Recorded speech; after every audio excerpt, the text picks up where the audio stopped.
अनमोल वचन अखिल भारतीय संत मत सत्संग के संस्थापक और गृहस्थ में आनंद योग के जनक परम संत महात्मा परम पूज्य श्री यशपाल जी महाराज अर्थात परम पूज्य भाई साहब जी द्वारा प्रतिपादित इन अनमोल वचनों का पालन करना अति आवश्यक है। ये वचन हमारी गृहस्थ आध्यात्मिक साधना के लिए मूलभूत सिद्धांत हैं, जो इस प्रकार हैं। हम दुनिया की हर चीज की कीमत आंकते हैं, अपने मानव जीवन की कीमत भी जाने व परमात्मा की प्राप्ति हेतु साधना करें। मनुष्य योनि एक उपहार है, इसीलिए परमात्मा को धन्यवाद देते हुए आधा घंटा प्रातःकाल, आधा घंटा सायंकाल पूजा अवश्य करें। सत्संग, सतनाम व सद्गुरु को प्राथमिकता देते हुए इसी के आधार पर ध्यान योगाभ्यास अवश्य करें व गृहस्थ के कार्यों को परमात्मा का कार्य समझकर उसी की याद में संपन्न करें। हर समय ये ध्यान रहे कि गुरु कृपा द्वारा परमात्मा की पवित्र सत्ता का हमारी आत्मा में वास है, अतः मन में निरंतर अपने इष्ट देव का जाप करें। मान सम्मान की इच्छा ना करें व अपमान से दुखी ना हो। परमात्मा के अतिरिक्त किसी और का भय ना करें। दूसरों की बुराई न करें, न सुने, सत्य व मधुर बोलें, अश्लील शब्द मुंह से ना निकालें, सभी से नम्रतापूर्ण व सुंदर व्यवहार करें। धर्म पत्नी के अतिरिक्त अपने से बड़ी से माता जैसा, बराबर की से बहन जैसा व छोटी से पुत्री जैसा व्यवहार करें। सांसारिक जीवन यापन की आवश्यकताएं अंतहीन है, इसलिए अधिक से अधिक समय सत्संग में व धन परोपकार में खर्च करें। याद रखें, न स्त्री माया है, न धन दौलत, न ही परिवार। माया वह है जो हृदय को परमात्मा से दूर हटा दे। अतः निरंतर सत्संग और सद्गुरु की शरण में रहने का प्रयास करें। भोजन अपने इष्ट को अर्पण कर प्रसाद रूप में परमात्मा की याद में करें। रात्रि में सोने से पहले अच्छे बुरे कार्यों का आत्मनिरीक्षण कर उसका समुचित पश्चाताप करते हुए ध्यान करें व प्रभु की गहरी याद में ही विश्राम करें। परमात्मा तू ही है, तेरी इच्छा पूर्ण हो।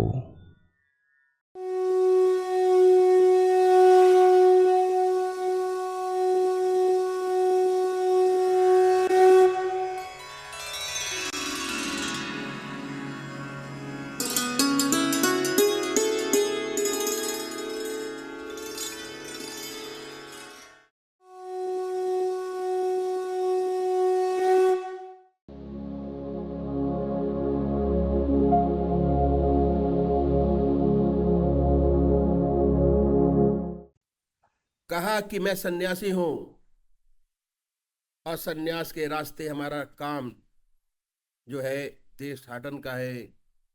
घूमते रहते हैं, नगर नगर जाते हैं, देश देश में जाते हैं। हमने बड़े देश देखे हैं, पहाड़ देखे हैं, कंदराएं देखी हैं, दरिया देखी है, समुद्र देखे हैं, घूमते रहते हैं। बहुत से देश, बहुत से मुल्क देखे हैं। बोले कि एक बार घूमते घूमते मैं असम के जंगलों में निकल गया। जब ये महाभारत का समय था, छोटे छोटे राज्य थे उस टाइम पर। एक राज्य से दूसरा राज्य घूमना, दूसरे राज्य से तीसरे राज्य घूमना, ये उस टाइम पर लोगों का धर्म हुआ करता था। घूमते घूमते असम के जंगलों में निकल गए और असम में इतनी लंबी घास होती है, इतने घने जंगल होते हैं कि उनमें हाथी भी छिप जाए, इतने घने जंगल। एक बार जब मैं असम के जंगलों में जा रहा था, एक पगडंडी छोटा रास्ता जो जंगलों में होता है, उस रास्ते से चला जा रहा था। तब मैंने क्या देखा कि सामने से एक बहुत सुंदर व्यक्ति, हिस्ट पुस्ट, बड़ा अच्छा शरीर, सुडौल, बहुत ही सुंदर एक ब्राह्मण पुत्र सामने से चला आ रहा है। हाईली इंटेलेक्चुअल, ज्ञान विज्ञान का दीपक, ऐसा व्यक्ति सामने से चला आ रहा है। विदुर जी ने बहुत कौतूहल से देखा कि परमात्मा की बड़ी सुंदर रचना है। ये सोच ही रहे थे कि वह ब्राह्मण पुत्र बराबर वाली पगडंडी से आगे निकल गया, और ये अपनी पगडंडी से आगे चले गए। थोड़ा आगे चले तो उन्हें एक धमाके की आवाज सुनाई दी। जैसे कोई चीज गिरती है तो आवाज हुई तो ये चौंके। पीछे मुड़ के देखा तो क्या देखते हैं कि वे ब्राह्मण पुत्र अंतर ध्यान हो गया, दिखाई नहीं दिया, कहाँ चला गया। ये बड़े सोच में पड़ गए कि इतना हिस्पुस्ट व्यक्ति अभी जा रहा था, अभी कहाँ गायब हो गया। और ये लौटे, जिस पगडंडी से ब्राह्मण पुत्र जा रहा था उस पर चले। आगे जाकर इन्होंने क्या देखा कि आगे एक बहुत बड़ा गड्ढा है, घास से ढका हुआ है, जंगल है, घास से ढका है। इस ब्राह्मण पुत्र में एक विशेषता थी जो उन्होंने नोट किया हुआ था, वह ये था कि सब गुण संपन्न था, लेकिन उसे अपने गुणों का गर्व था, अभिमान था, उसमें अहम इतना था, इसलिए वे नीचे देख के नहीं चलता था, ऊपर देख के चलता था। दृष्टि ऊपर, नीचे देख कर चलता ही नहीं था। इन्होंने नोट किया हुआ था कि इसमें थोड़ी सी खराबी है। तो इन्होंने कहा, सोचा कि प्रभुता पाए काहे मत रहे।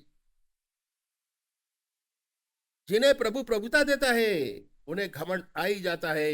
देखते हैं बड़े अफसर हैं, छोटा आदमी नमस्कार करे, गर्दन भूल से हिल गई तो हिल गई, नहीं तो नहीं। तो ये बात है कि प्रभुता पाए काहे मत नहीं, घमंड आ ही जाता है, कोई नई बात नहीं, अजीब बात नहीं है, लेकिन इसमें भी अहंकार है। ये उन्होंने नोट किया हुआ था। जब ये गड्ढे के पास पहुंचे तो क्या देखते हैं कि उस गड्ढे के किनारे एक पीपल का पेड़ लगा हुआ है। पीपल का पेड़ है, उसकी जड़ें आधी गड्ढे में और आधी अधर में है, और ये गड्ढा घास से ढका हुआ है। आगे क्या देखते हैं, उन्होंने झांक कर देखा तो क्या देखता है कि वह ब्राह्मण पुत्र जो जा रहा था इस गड्ढे में पड़ा हुआ है, और उसका सर नीचे है और टांगे ऊपर है। ऊपर देख के चलता था, उसे नजर नहीं आया कि गड्ढा था, वह गिर गया। ऐसा हुआ कि उसकी टांगे जो पीपल का पेड़ था उसकी जड़ों में फंस गई। पीपल के पेड़ की जड़ों में उसकी टांगे फंस गए। सर नीचे, टांगे ऊपर, बेहोश हो गया। थोड़ी देर बाद होश आया, क्या देखता है कि गड्ढे के नीचे सांप बैठा है, कोबरा, जहरीला सांप। फन उठाए, बैठा हुआ है। उसने सांप देखा, भगवान को धन्यवाद दिया कि हे प्रभु, तूने बचा लिया। अगर गड्ढे में गिरता तो ये सांप मुझे काट लेता, डस लेता। और उसके बाद इधर आधर देखना शुरू किया। क्या देखता है, ऊपर देखा तो देखता है कि पीपल के पेड़ की जड़ों में, जिसमें उसकी टांगे फंसी हुई हैं, उन जड़ों को दो चूहे काट रहे। एक सफेद रंग का चूहा, दूसरे काले रंग का चूहा। एक इधर से काट रहा है, दूसरा उधर से काट रहा है। अब उसे डर लगा। डर क्या लगा, ये बराबर काटते रहे और जड़ काट दी गई तो ये सांप वहीं बैठा रहा तो मैं गिर जाऊंगा और फिर मारा जाऊंगा। खतरा देखा, बड़ी चिंता पैदा हुई, बहुत जबरदस्त। थोड़ी देर बाद क्या हुआ कि भूख और प्यास लगी और घबराया कि यह खाने के लिए तो कुछ भी नहीं है, पीने के लिए कुछ भी नहीं है। अब तीनों तरफ से मौत दिखाई दी। नीचे कोबरा, ऊपर सफेद काले चूहे, गड्ढे में उल्टा पड़ा है। तो क्या देखता है, सामने मौत नजर आई। थोड़ी देर में देखा कि ऊपर से कोई तरल पदार्थ टपक रहा है। हाथ बढ़ाकर उसने देखा कि ये तो शहद है। अब मौज आ गई उसके। मौज क्या आई, शहद है, शहद है। कहां से आया, ऊपर निगाह डाली तो देखता है कि पीपल की पेड़ की टहनियों में शहद के छत्ते हैं, कई छत्ते हैं। जब हवा चलती है तब शहद टपकता है। उसने कहा कि परमात्मा ने अब जीवन का आधार बना दिया, जीवन का आधार हो गया, ग्लूकोज पैदा कर दिया। अब यह व्यक्ति सारी बातें भूल गया, सांप को भी भूल गया, चूहों को भी भूल गया। परमात्मा से प्रार्थना करता है कि हे प्रभु, ग्लूकोज टपकाओ, शहद टपकाओ, ग्लूकोज शहद टपकाओ, शहद टपकाओ, शहद टपकाओ। परमात्मा से निरंतर यही प्रार्थना करता रहता है कि हे प्रभु, शहद मिलना चाहिए, शहद टपकाओ, शहद टपकाओ। शहद टपकता है, चाटता है, खाता है, प्रार्थना करता है कि और शहद, और शहद, और शहद। कभी कभी क्या होता है कि शहद की मक्खियां भिनभिना उठी, तेज आंधी आई, मक्खियां भिनभिना गई, उसको काटती है तो रोता है, हाय मरा, हाय मरा। शरीर पीटता है, रोता है। लेकिन जब मक्खियां शांत हो जाती हैं, हवा बंद हो गई, छत्ते पे जाके बैठ गई, तो धीरे उनके डंक निकालता है। जब डंक निकल जाता है तो शरीर में शांति हुई, तो फिर कहता है शहद टपकाओ, शहद टपकाओ, शहद टपकाओ, और शहद, और शहद, और शहद। क्या है ये कथा, विदुर जी ने धृतराष्ट्र को समझाई। और उसके बाद भाई से पूछा कि भाई साहब, आपके ख्याल से ये जो बड़ी बड़ी डिग्रियां जिसके पास हैं, तरह तरह के सब्जेक्ट में, बहुत ऊंचा, हाईली इंटेलेक्चुअल ऐसा व्यक्ति है, लेकिन इसकी ऐसी दशा है, आपके ख्याल से ये कैसा है? भाई ने जफ्स के जवाब दिया कि महामूर्ख है, इतना पढ़ा लिखा है, इतना ऊंचा विद्वान है, आप कहते हैं कि महामूर्ख है। कहा मार्क मूर्ख तो है ही। कहते क्यों मूर्ख है? आप भाई साहब उसको मूर्ख क्यों बताते हैं? इसके पास तो बड़े बड़े सर्टिफिकेट है, बड़ी बड़ी डिग्रियां है। बोले गड्ढे में पड़ा है, उल्टा लटका है, कोबरा बैठा है, पर इस गड्ढे से निकलना नहीं चाहता, कोशिश ही नहीं करता। कहता है और शहद, और शहद। मूर्ख तो वही, इससे बड़ा मूर्ख कौन होगा? तब विदुर जी बहुत हंसे। हंसने के बाद कहा कि भाई साहब, सत्य यही है कि 1000 पीछे 999 व्यक्तियों की यही दशा है। वह जो कोबरा बैठा है वह हमारी मौत है, जरूर आना है। ये जो पेड़ की जड़ों में चूहे बैठे हैं, एक काला, एक सफेद, ये दिन और रात है। एक दिन खत्म होता है, एक रात खत्म होती है, 24 घंटे खत्म होते हैं। एक दिन हमारी जिंदगी का कम हो गया, दूसरा कम हुआ, तीसरा कम हुआ। इस प्रकार एक एक करके सारा समय जाता रहता है। साल भर का बच्चा हुआ, 1 साल का हो गया, हम खुशी खुशी मनाते हैं, जन्मदिन मनाते हैं। जब 50 साल का हो जाता है तो ज्यादा खुशी मनाते हैं कि 50 का हो गया, और बड़ी दावत करते हैं। मनाना तो अफसोस चाहिए कि 50 साल हमारे बेकार चले गए और कितने दिन रह गए, तो एक एक दिन कम होता चला जा रहा है। सफेद चूहा, काला चूहा जो पीपल पेड़ की जड़ें काट रहा है एक दिन, अब वह रात है। सच तो यह है कि जिस दिन चूहे पीपल की पेड़ की जड़ों को काट देंगे, हमारी जिंदगी के साथ खत्म हो जाएंगे, हम गिरेंगे। और जो काल हमारा बैठा है कोबरा, हमें डस लेगा। कोबरा जो है वह हमारा काल है। जन्म होते ही हमारा काल निश्चित हो गया। जन्म होते काल हमारा निश्चित हो गया। कहते एज श्योर एज डेथ, मृत्यु से ज्यादा संभावी कोई दूसरी चीज नहीं है, जरूर होनी है। अगर कोई ऐसी चीज है जो घटना जरूर घटेगी, बगैर घटे नहीं मानेगी, वह मृत्यु है, जरूर आएगी, ये भी मालूम है। और जब हम पैदा होते हैं तो माँ के गर्भ में उल्टे लटके होते हैं, परमात्मा से बड़ी प्रार्थना मिन्नतें करके कि हे प्रभु इस काल कोठरी से निकाल, तेरे चरणों में लगूंगा ताकि फिर दोबारा ये कारागार भुगतना ना पड़े।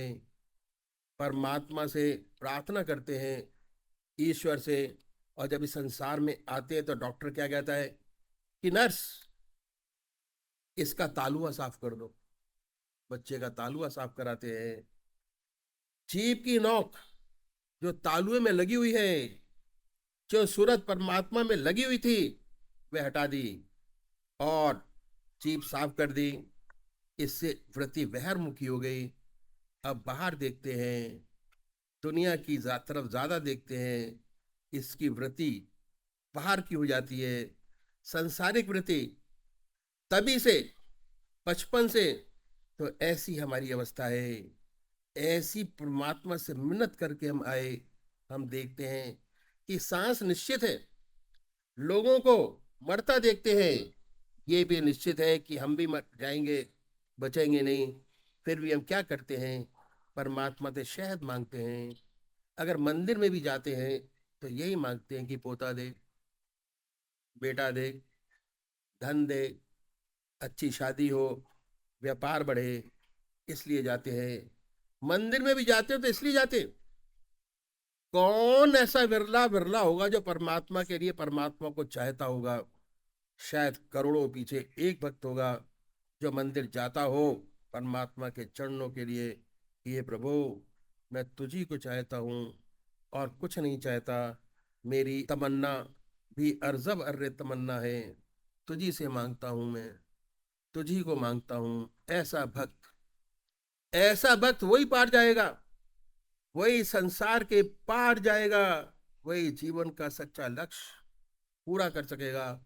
वरन हम जाते हैं तो यही मांगते हैं, तो हम इस संसार सागर से, इस कूड़े से बाहर निकलना नहीं चाहते, इस गड्ढे से निकलना नहीं चाहते। ये जो संसार है एक बहुत बड़ा कुआं है, बहुत बड़ी खाई है, इसमें हम फंसे हैं, इससे बाहर जानना नहीं चाहते। शहद मांगते हैं, शहद टपकाओ, शहद टपकाओ।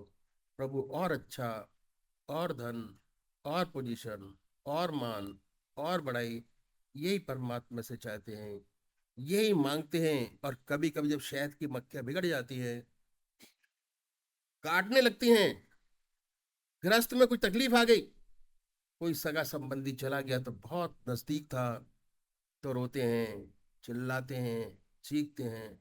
लेकिन कुछ दिन बाद फिर शांत हो जाते हैं, फिर वही से शहद मांगते हैं। शहद तो हजार पीछे 999 व्यक्तियों की यही दशा है। इस भव सागर से हम निकलना चाहते ही नहीं।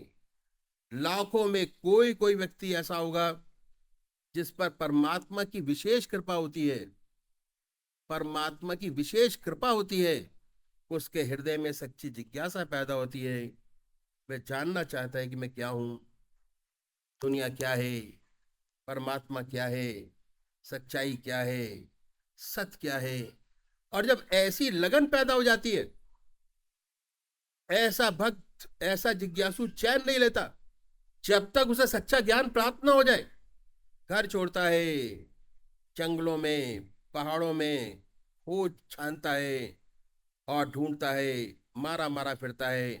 और भगवान कृष्ण ने गीता में कहा है कि ऐसे सच्चे जिज्ञासुओं में कोई कोई विरला हमें पाता है, विरला मुझे पाता है। भगवान श्री कृष्ण ने कहा है, और खोज शुरू हो जाती है, खोजता है। और जब परमात्मा की तीसरी कृपा होती है तब कुछ काम बनता है। तीसरी कृपा होती है जब प्रभु देख लेता है कि अब लोहा गर्म हो गया, ठीक है, तब गया अपने किसी सच्चे भक्त से नाता जोड़ देता है। इस भक्त के हृदय में भी वही जिज्ञासा, परमात्मा का प्रेम, उसकी याद, उसकी तड़फ, उसकी भक्ति, और इस साधक के हृदय में वही भक्ति, वही प्रेम, वही ज्ञान पैदा हो जाता है, मिल जाता है। तब प्रभु की तीसरी कृपा होती है, तब ऐसा भक्त मिलता है। मुझे एक किस्सा और याद आ गया जो मैं आपके सामने रखूंगा। आपने संत कबीर का नाम सुना होगा। कबीर साहब के जमाने में भारतवर्ष में छोटे छोटे राज थे, बहुत छोटे छोटे। उन दोनों एक राजा को वैराग पैदा हुआ। पहले वैराग बहुत पैदा होता था राजाओं को। उसने शीशा देखा कि बाल सफेद हो गए, आंखों की रोशनी भी कम हो गई, दांत भी जाने शुरू हो गए। उसने सोचा कि अब समय आ गया कि राजपाट छोड़ा जाए, परमात्मा की ओर बढ़ा जाए, परमात्मा की प्राप्ति के लिए। ऐसा विचार करके प्रभु प्राप्ति की जिज्ञासा पैदा हुई, राजपाट छोड़ा और अपने बड़े पुत्र को राजभार सौंपा। स्वयं कंबल कमंडल लेके परमात्मा की प्राप्ति के लिए निकल पड़ा।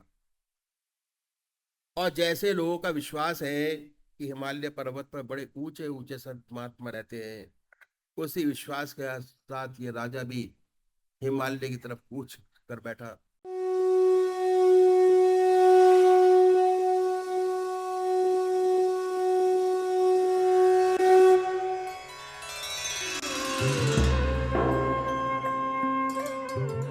ध्यान योग के कार्यक्रम आनंद योग से निशुल्क जुड़ने के लिए संपर्क करें 9810239677।